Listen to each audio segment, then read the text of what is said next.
Aharon Horwitz, welcome back. How are you, man? Good to be back. Good to see you, Yossi. How are you? When we last spoke, no one knew who you were. No one knew who I was. You're right. I re-listened to our prior episode and there was no video of me. And I was like, wow, it's been that long. That's a good one. I also want to welcome Brad Title, president and founder of Gubagoo. Brad, welcome. Thank you. Thanks for having me. Good to have you on. So I'm sure people are wondering, wait, why do we have Aharon and Brad on this together? But we'll get to that point shortly because you're working on some exciting stuff. Aharon, I want to kick off with you. You mentioned last time we spoke. So I re-listened to our podcast and it was pretty funny because I got to the end. I was about to click to exit it. And verbatim, this is what I said at the end. I said, I was scared for our next conversation because I don't know, what's going to be the progress. I mean, where are we going to be as an industry? It's pretty funny because in our last conversation, which was in January, by the way, I say things that today just sound funny. I'm like, oh, what's dealers' appetite for these new tech products, these AI products, right? It's stuff that today, just 10 months later, it's not even a question. It's like, what appetite? Like we've beat that drum, like the AI drum many, many times. But I do want to ask you a question, which is similar, which is what has changed in the last 9 months since we last spoke materially when it comes to dealership technology, AI? What has changed in your perspective, if anything? Sure. Well, first of all, great to be back. Great to be on camera with you where people can see who you are. Great to be with Brad, my friend over here, who we're going to be partnering on something really exciting with Gubagoo and Reynolds. We'll talk about that. But I'd say that the main transformation since January is that dealers have come to understand that their data architecture is really, really important for their business and for their KPIs around sales, ROs, and the things that really matter. And so dealers today are all out there hunting ways to get the siloed data, the mess of data, into one clean or at least manageable place so that they can then do things with it. So that's one thing that's changed, this whole concept of data. We've been talking a lot about the concept of data ups, which are kind of opportunities for sales that aren't hand raisers in the traditional showroom lead, showroom up, phone up, form up, but rather an up that you derive from the data and then can outreach to, right? More of an outbound approach. So I just think that dealers understand that. That's one major change. And you're seeing that in what they're purchasing, and you're seeing that in a lot of the conferences, what's headlining the different presentations. The second is that AI has really gone mainstream to the point where no one knows really anymore what it is. So it's gotten confusing. We're in the confusion phase, and we're going to soon emerge from the confusion phase into the sort of background phase. I don't know if you guys remember the early 80s. Yossi, I don't know if you do, but Brad and I maybe remember music from the 80s. There used to be those moments where, remember like those synths and all the electronic music was like brand new. And there was an article I remember reading, I think Fast Company, where they talked about how like when any technology is new, everyone just like wants to have it front and center. And then at some point, it just becomes what we do. All music today is digital. We now work to make music sound less digital, right? And I think it's the same thing with this AI that in CDP, we're talking about it. We're talking AI, CDP. In the end of the day, all that stuff should just fade to the background and be part of how we do our work. So we're in the confusion stage. We're in the saturation stage. But if you ask dealers, and we just surveyed dealers, 83% are saying, I'm going to spend more money on AI going forward. We shared that data point. It's pretty wild. So that's a pretty crazy research. Now, I'll tell you this. The key thing now for dealers is to start bringing it all together and weaving it together. And that actually brings me to the conversation we're going to have today, where, Fullpath has done so much to build out data hubs, data hygiene, data alignment, data instrumentation. We've been looking for ways to go deep into the sort of core tech that dealers are using and partner with that core tech to bring what we have to the enormous resources that they have. And this leads me to Brad, who was on his own journey over at Reynolds and Reynolds with the Reynolds team. And he and we met around this, and kudos to Brad for having some vision on this. He's like, oh, this instrumentation and this approach to leveraging data for audience building and for outreach and whatnot could work really well with what he envisioned over at Reynolds with this thing called the Curator. And he, invited us to have a couple chats. And before we knew it, we were just geeking out over the tech integration. And then it's just morphed into this amazing partnership where we're able to have a tech, and commercial partnership with Reynolds and Gubagoo to bring the CDP that we have into the world of their CDP, to bring the instrumentation that we have from the web and other data, to bring the marketing automation that we've built that's smart, the AI stuff, right into the system. And I'll obviously let Brad speak more to that, but it really does connect to where we're at in this moment, 8 months, 9 months later, since we last spoke, Yossi. So you've been busy. So Brad, can you tell us a little bit more? What does this really mean for dealers, right? What are you accomplishing here now with this partnership? Sure. So, in the simplest terms, dealers need to be able to take advantage of the data in the CDP, not just for the outbound market. They need to be able to connect that consumer experience with user engagement. And that means you need to be able to connect to these back office systems like the CRM tool, the chat tools, the omni-channel tools, the retailing tools, so that you can engage the user at the time they need to connect with the consumer, with what happened online, with their behavior, with their conversations they had prior. And so when you take the data that you possess inside the Fullpath platform and you inject more first-party data than I think anybody in automotive can, such as the company that backs us, Reynolds, that has over 100 plus companies, where we're now unifying across all these databases of organizations, one record per customer across all these companies. And then being able to, with one single identifier, push this information into the direct-to-dealer CDP. We're now able to inject more horsepower into the solution. And then when you take advantage of all the best practices that Fullpath possesses with marketing and engagement, when you take that data and then engage the user when they're in their inbox and be able to find out everything about the lead before you even open it, or when you're making a phone call and a 6-month follow-up, how many payments are remaining. That's the data that we're re-injecting back into our system at the time that the users in the dealership need to engage. So that's one very, very simple example of whether the phone rings, the door swings, you're in your CRM tool at any point in time, Curator will be able to, through the CDP, inject the information back to the user. Another aspect that's really important that I noticed in the space was, I think that we essentially, between the two organizations, brought database management into the CDP world, because it's a very loosely used term. Everything's a CDP. I thought conversational commerce was an abused term back the last 10 years. This just trumped it. So understanding how to be able to timely remark. Yeah, now to be able to understand how to segment the data, so that I'm not just talking to everybody in a campaign that's running in an audience, but make sure that you're able to engage 100% of all your customers and all your VINs in the system, and talk to them with relevancy based on if they bought only or they serviced only, so that you can track if you're retaining customers with this marketing, or you're reactivating your lost customers, or are you spending through it and just acquiring more. When you have that type of insight that we're unveiling at MRC, we're going to be able to show our dealers how to get more lift. We'll be able to explain, if they're not seeing the lift, where the absorption rate's being impacted based on retention, reactivation, campaign management, etc. I think the third thing that would really be beneficial to the dealers is, the last time I ever saw a single source of truth for a dealership, unfortunately, because I'm this old, was the 80s. And they used to call that CDP a DMS. It was the only source of information. And then, of course, fast track to today, you got CRM tools, retailing tools, mobile apps, omni-channel tools, all this siloed data. So when the CDP segment really started to blow up and everything is in one source now, to see the opportunity to bring database segmentation into this and business insights and analytics, so that, you could actually in a CDP measure how well your retention marketing is doing or your reactivation. And you don't even have to be involved with that vendor to do it, because that's the real power of all the data in one.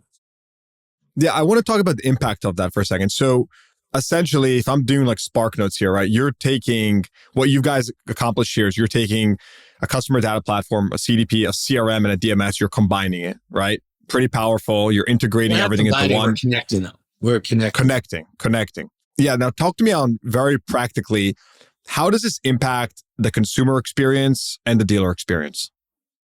So when we talk about the dealer experience first, right, they need to be able to use the CDP. So you need the audience activation. And you need first party data. And our unified intelligence engine is really the first of its kind in automotive, where we're injecting a lot of first party data now into the CDP that dealers need to be able to grab from across the industry when people are interacting and transacting, behaviorally clicking and shopping. So that's the first thing we're doing that's going to bring tremendous value.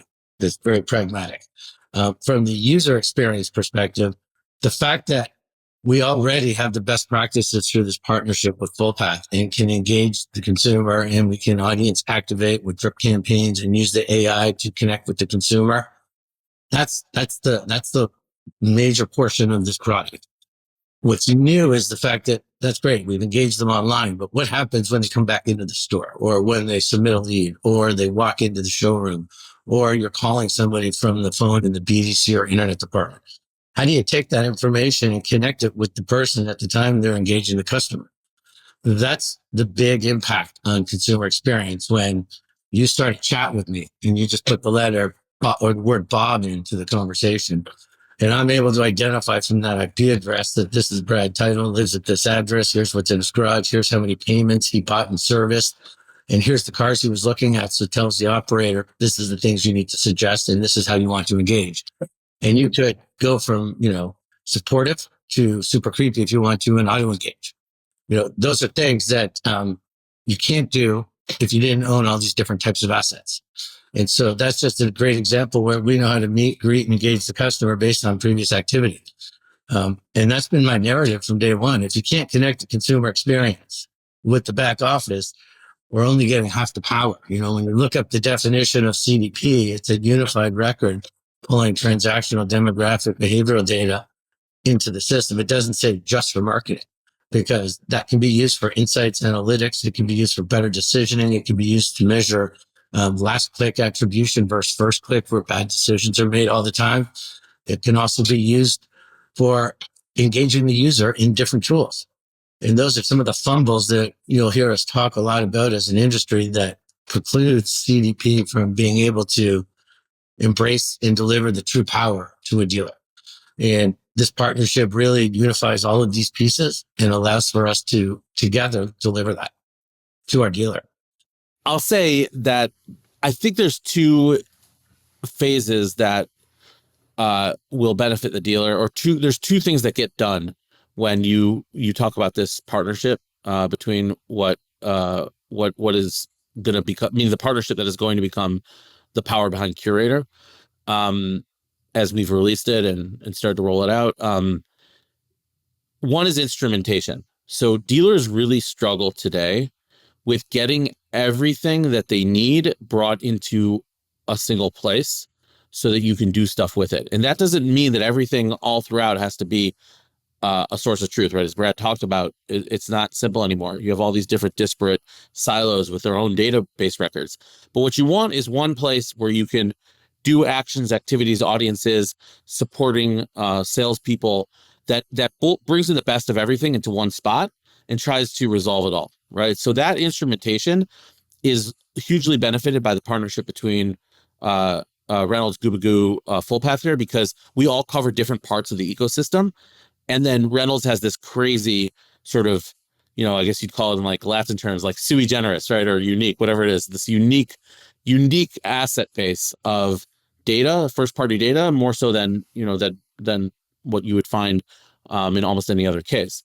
So that instrumentation and then the resulting outcome becomes really powerful when you do this.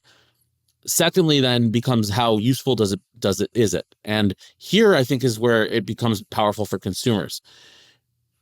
In the Curator implementation, when a salesperson is looking at their CRM where they're doing all their work, they're seeing everything, right? I liken it to like a pilot helmet in an F-15 or F-16, whatever, right? I mean, I'll pretend like I've flown one, but exactly. I assume you guys do fly on the weekends. Brad, you may indeed fly ones on the weekends. I don't know, but anyways, you take those F-15s, you put on that helmet, and you have these heads-up displays that include information from so many different sources, right? And it's all about understanding what's most important at that moment for that person who is both trying to acquire a vehicle or get a vehicle serviced, and the person who's trying to help facilitate a great customer experience.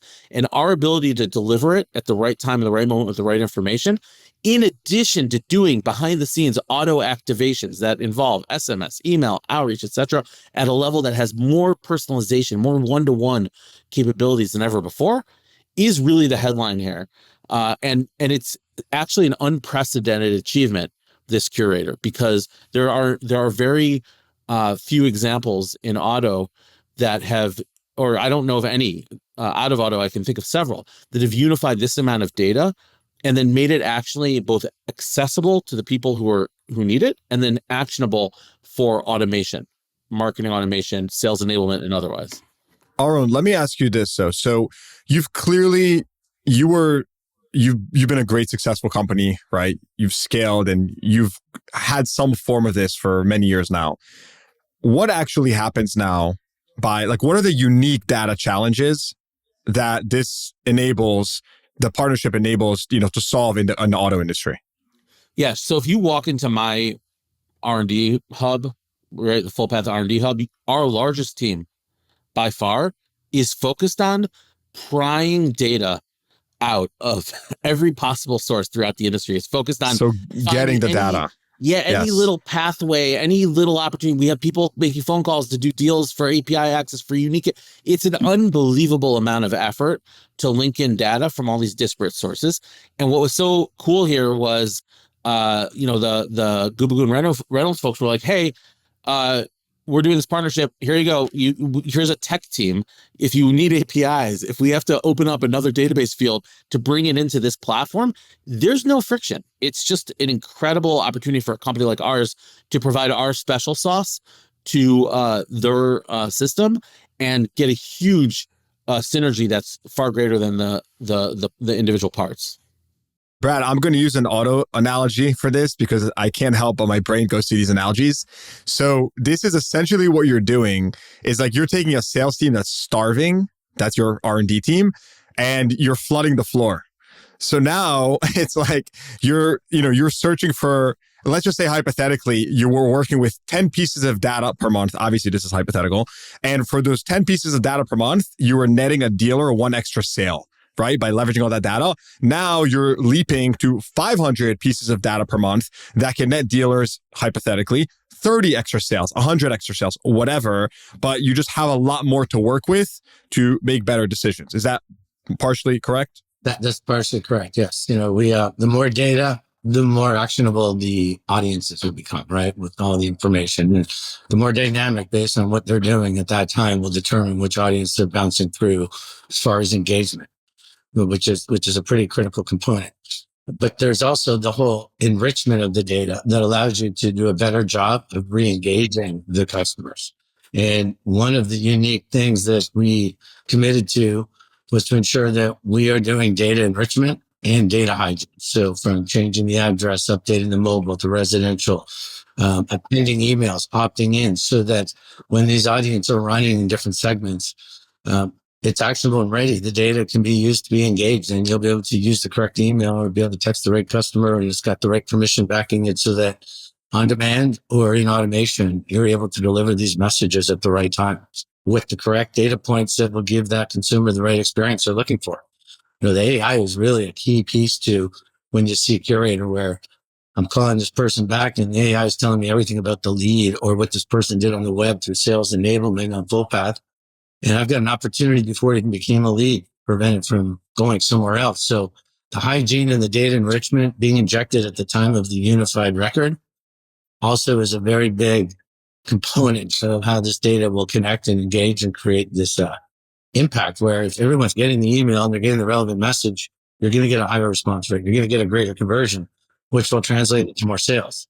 And if you're talking with the right message at the right time through what I keep referring to as segmentation, you're always talking to 100% of your database, which is another very interesting piece for dealers to understand. When you look at all these audiences, how do you know you're hitting 100% of the bins at the right time with the right message? How do you know they're not stepping on each other? Full pass audience are integrated so they know how to move from one audience to another. And when you segment it down, now you're even taking it to the most granular level of relevance with the consumer. And that's how we're going to see higher results. Gents, besides the immediate impacts, how do you foresee this impacting just data utilization and AI in the automotive industry? I'm just curious, like we're entering this, this more advanced era of like just, hyper specific targeting and really knowing a lot about these customers. How does this impact the broader industry, right? It's not ultimately like what trends do you see kind of spawning out due to this stuff? So I'll tell you what I see in our platform that probably gives you a pretty good indication of where things are going to go. We initially built everything as fully automated. And anytime we built things that weren't fully automated, the products failed. So all of our successful products were fully automated. You'd hook up the data and then you would automate digital marketing, you'd automate emails, SMS, etc. What we did over the past year was a project called Project Workbench, where we took all the things we'd automated and we actually built manual versions of them that could be custom designed and managed by dealers. And we're seeing that, 30-40% of our customer base are becoming these power users, where they're building these micro audiences using extensive filters. So they'll say anyone during this period of time who had a loan rate from this to this, who have a end of payment date at this rate, who have a certain 72-month term, and they'll just go on till they get to like an audience of even sometimes like 23 people. And then they'll literally take that list with the perfect offer and they'll SMS, email, build a custom ad audience. That's a little too small, but theoretically, if it's big enough, build a custom interface on the website, all from one central, simple to use ecosystem. And in the back end, they can unleash the AI agents to just do all the content on their own and even do the outreach on its own. So what you're starting to see down the road is that as the data flows through the pipes, a chat is suddenly aware of things that the chat had no idea about beforehand, and it can subtly use it in the chat, maybe to what pictures of cars it shows are going to reference colors of the pages the person has browsed, right? I don't know, different types of interactions like that. And what's going to happen ultimately is that dealers who connect these systems together, either through a solution like Curator or off the Curator world, through something like Fullpath, are going to have a very strong data strategy that's going to outcompete their peers that don't. And they will literally be able to start predicting revenue in a way they never have been able to before, because they can almost engineer sales out of their data. And I can show this economically. I'll let Brad speak here a bit because I think he has some ideas on this. But there is an economic case here where we're overspending on marketing, and we need to bring that marketing spend back in and spend it on mining our first-party data and leveraging that first-party data in order to make revenue for dealers. Because, by the way, much of the marketing outreach is already in your first-party data. You just don't know it because you don't have the tools to know it. And just to tag along with what Aharon said, the automation and the AI that's dealing inside the CDP to engage communications with consumers. I think that the AI is, for us, what I can tell you is we're releasing our CRM advisor in our application that will be able to read the data from the CDP and talk to the user when they're in the CRM tool about things that are most relevant to whatever task they're doing at that moment. Because you pull up a customer record, and now I'm being told by the CDP through the AI, hey, this is what you need to know. Current payments left, how much equity, how far they live, did they buy your service? Here's the 6-month lease follow-up. Having that kind of intelligence and talking points that's communicated to the salesperson is very beneficial when you think about BDC staff that have all these orphan customers assigned to them, and they have to communicate and call, and how much effort do they put in if it's not their prospect being worked. And when you start to see how we engage the user based on when you're in a tool with all this information coming from the CDP, that AI is where I think it's going to catapult sales success, because you can get a lot more accomplished, a lot more effectively. Some of the information that I'm seeing generate, I've been saying that it's like serving it up on a silver platter. Every activity, every phone call, every lead. I would have to spend 20 minutes going to find out all this information about the opportunity before I could even call.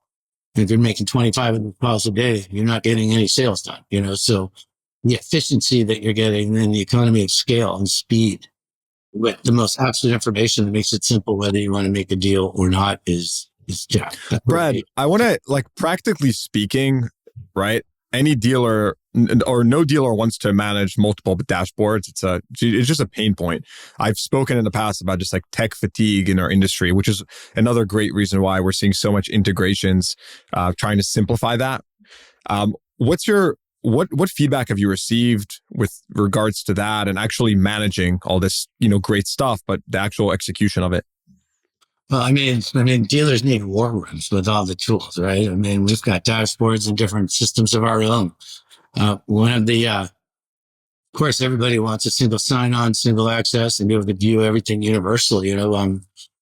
Not to be talking too much about CRM, but the whole strategy that we're bringing out is to have a unified data, have a unified solution that connects to all the tools, and you can see everything in one system. So the dashboard is unified as well.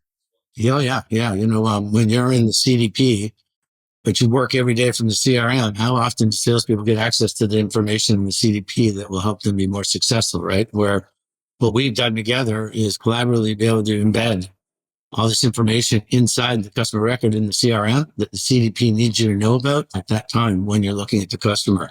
That's never been done. And that's one less login. And to the vast majority of people that want that information in a CDP but don't have access to it because it's the chief marketing officer's controls, all the relevant information they need, whether you're a service advisor, sales manager, it's right there for them all. And what's great about it is when you're looking at Brad Title in the store's records, the UCP is showing you that, hey, this is Brad Title across all 38 of your stores and all the transactions that they've done from in their garage, at the household, from that address, their spend, things that you would never know. So imagine you've got somebody that's never been in your store that you're not greeting very well, but it turns out they're a fabulous customer and you didn't know it. And there's 4 cars in their driveway that all have equity you can make a transaction off of. That's the kind of things that we're bringing in. And then again, to go back to the AI, imagine being able to use this data to go to cross market, trade in pending cars coming off lease that other stores in your group are looking to take on trade and put on their lot rather than go to auction versus sending them back to the factory. So matching incentives to deals that you couldn't complete because you couldn't get them bought, but another vehicle at a different store could be done through the automation and AI to match and message and communicate. That type of intelligence is where I also think we're going to springboard to. By the way, the reason, the dashboard element here is part of the reason we're referring to this component within the rental system as the unified intelligent engine, because it really does unify all the different intelligence you have about that opportunity into one spot and makes it really easier for the person who's operating it, usually a salesperson. And then it also connects back to the DMS, the CRM, the omnichannel, all the different systems where people are interacting in real time with people. So you don't need these other dashboards. Mm-hmm. I want to take a quick step back out of all the great stuff you guys are doing together. What was it like putting the partnership together? Like, give us some of the juicy behind the scenes of what this actual process has been like. And like how, and also in our own, I think this is also specifically for you, like how difficult was it as, of course, a smaller company, a startup? Brad, I know you were formerly a startup. I mean, you've been obviously acquired and have grown much since, but I'm just curious to know what was that entire process like for the two of you guys? Listen, prejudice is a real thing, right? And the most important thing is to be aware of your prejudice and handle it. So, I was aware of Gubagoo, Brad from afar. But then, when you hear of Reynolds, you think of this just, massive kind of tank moving through the fields. And you're like, okay, how is that going to work? And it was really an incredible. So you sometimes, again, have this moment where you're like, oh, actually, this is totally different than you thought before you encountered it. It was such an open-minded approach by the Reynolds team. Now, part of that was Brad, who is a startup guy, driving vision and whatnot, but they're also from within driving it. And they were really willing to take risks and bring their tech people to move quickly on fast cycles and drive it forward. And this to me was sort of this feeling was heightened when I went to visit the Reynolds headquarters, and they have this incredible museum in their basement with like all their old, like their mainframes and their computers and the boards tracking the different versions and stuff. you just see how the people at Reynolds can, on the one hand, literally dissect a circuit board and tell you exactly what processor is running the DMS from, whatever it was, 25 years ago. Yet at the same time, they're like fully holding in this whole idea of how we're going to bring everything together and make it happen. So for us, it was actually an awesome experience. We pulled a team together, a dedicated team on our side to really own it. And they've been interfacing really effectively with the Reynolds team. And we've come up with a lot of cool ideas together that we're able to implement through this tech relationship. So I've really enjoyed that partnership aspect of it. Brad, I don't know if you feel how you see it, but that's how listen, we met last year at MRC. I shopped in other products, looking at everybody. Started with Mike, met Aharon, and the partnerships aren't always about just product. It's about relationships. Can you work with the folks? And this is probably one of the easiest, best outcomes for a partnership that Reynolds doesn't move as fast as normal, as we did normally.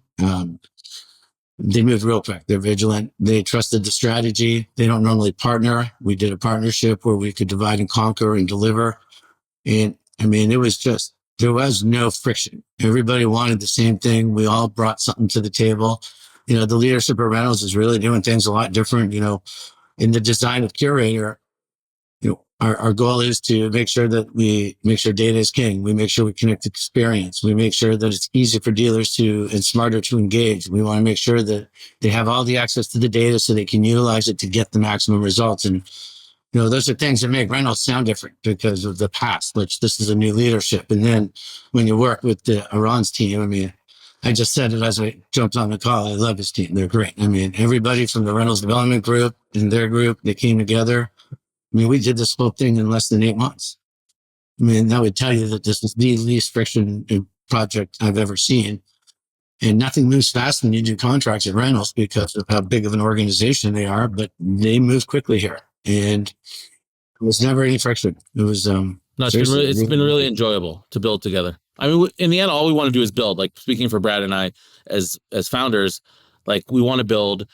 We probably recruit people to our companies who want to build. And then it was amazing to see within the Reynolds leadership, people who want to build, and we've been building. So dealers are going to benefit. The Reynolds organization, all the group of companies, is so excited about this week. NADA. I mean, this is a very important part of the future strategy because it's the brain that will communicate to all the other systems. And with AI evolving, it'll even have more capability over time for doing things that you only dreamed of. So Brad, give us a prediction for 2025. Now you have this wealth of data just being combined, right? Reynolds, Fullpath, all being combined. How is that, 2025? What's the prediction of how is that going to turn just data into actual actionable insights for dealers in 2025? What are we looking at? I would say that the current system we now have is already actionable. Just being able to receive sales enablement and AI insights that identifies in the CDP and be able to communicate to the salesperson in the customer record of the CRM at the time they're viewing it or in the work plan. I mean, highly actionable. I think the big thing is that we're just beginning with this release, right? So our evolution of development and functionality and additional enhancements is coming. But as these stores roll out and go live, the amount of data that we're ingesting while consolidating and managing, it's only going to make our platforms more intelligent. And when I say more intelligent, I mean from the marketing automation, from the conversational commerce, from the retailing, from the penciling of deals to one-day deal finds or save a deal. The prediction is that our platform's intelligence on language models is going to evolve at a very high rate, which will allow us to do a lot of predictive things in forward. I think this is a real challenge moment for auto because we're talking about advanced stuff like CDP and AI and building all that stuff. Outside of auto, there's huge shoulders to stand on because for 20 years now, companies have been relatively free about, opening stuff up, interacting stuff, making things interoperable. Automotive has remained relatively siloed. And so a lot of what Fullpath, I think, what I'm proud of about Fullpath outside of this Curator project for a moment is that we found a way to kind of give this infrastructure that you can scale onto by connecting lots of different things. what's so, I think, exciting about Curator is that this actually is, and, given the market, Reynolds owns a huge percentage of the market. With the addition of Gubagoo and others, there's a lot of dealers here.